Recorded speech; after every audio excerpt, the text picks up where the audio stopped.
Ayun guys, lalabas ako ng bahay, nakamask. Yun. Tingnan nyo guys yung sasakyan ng kapitbahay namin. Oh. Grabe ang kapal. Pangit ang kapal ng ano. Tingnan mo yung karsada oh. Yan. Ayan yung mga asphalt kagabi. Grabe. Nakakatakot yung asphalt na yan. Ako ayokong mag-expose kasi ako hikain. Yun. Naglalakad ako papunta akong palengke. Ang hirap din ng mahirap din yung nakamas. Di ako makahinga halos. Yan.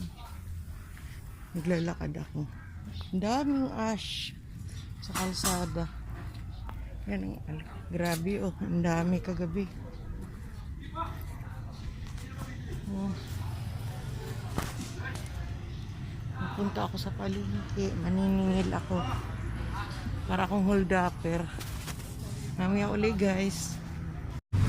Ito yung mga hold-upper oh. Ayan, nakita niyo yun guys, yung kalsada dito puro putik na. Nag-form into putik siya. Kasi yung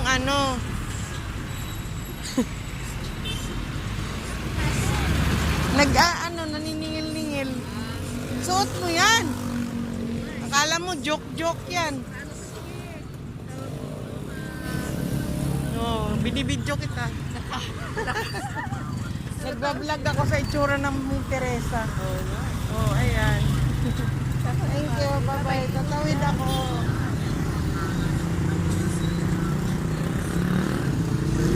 Ang alikabok tuloy ng ganyan. Mga asphalt na yan. Natawid kids. Kita nyo yung alikabok na yan guys. Hindi yan siya alikabok. Yan yung yan yung asphalt kagabi. Ayan pa oh. Yan. Kaya marami ring affected dito.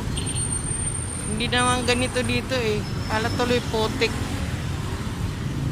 Pangit. Kaya kami naka-mask. Mahirap na. Yan ang Jollibee. Yung karsada, kala mo masyadong maalikabok.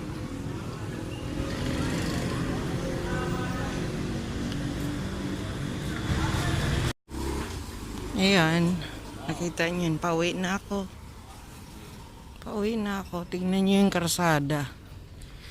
Yan. Puro ash full. Puro ash. Yung kotse. Oh, tignan mo.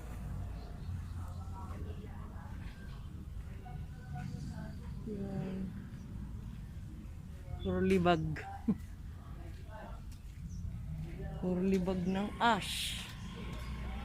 Iba din.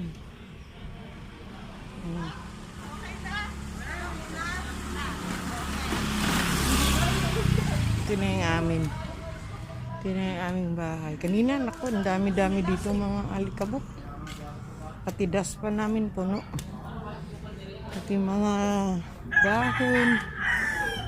Puno ng ash.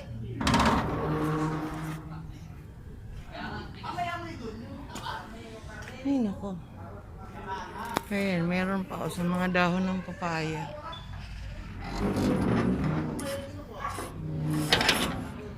May mga pa sa dahon ng papaya. Kita nyo yun guys. Oh. Ayan. Wow. Grabe no? Yung mga yung mga abo.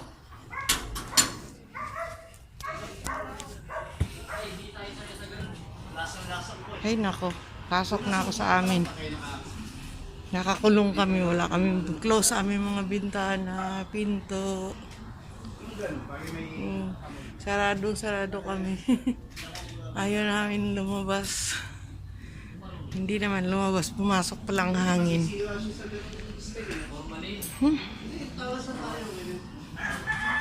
Okay guys, mamaya na.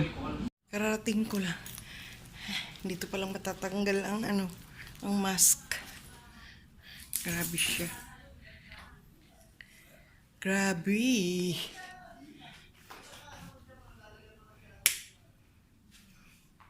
Nakakainis yung yung mga abo.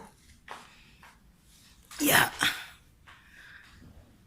Ayun, ang hirap pala ng kalagayan, pero mas mahirap ang kalagayan sa mga tao sa Batangas. Sa Tagaytay, ganun. Kaya, naku, thankful pa rin kami sa Panginoon na ganun lang ang nangyari sa amin dito. Hindi ganun kagrabe ang ashfall.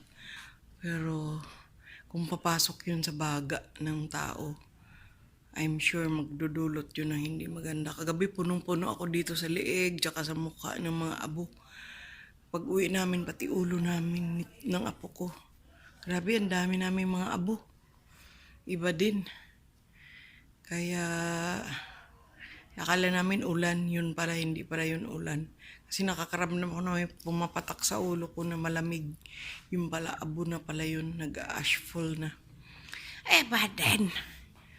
Okay, this is Mamita Gandara na nagmamaganda. Galing na ako sa labas.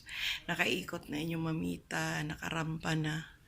Thank you, Babu. I love you.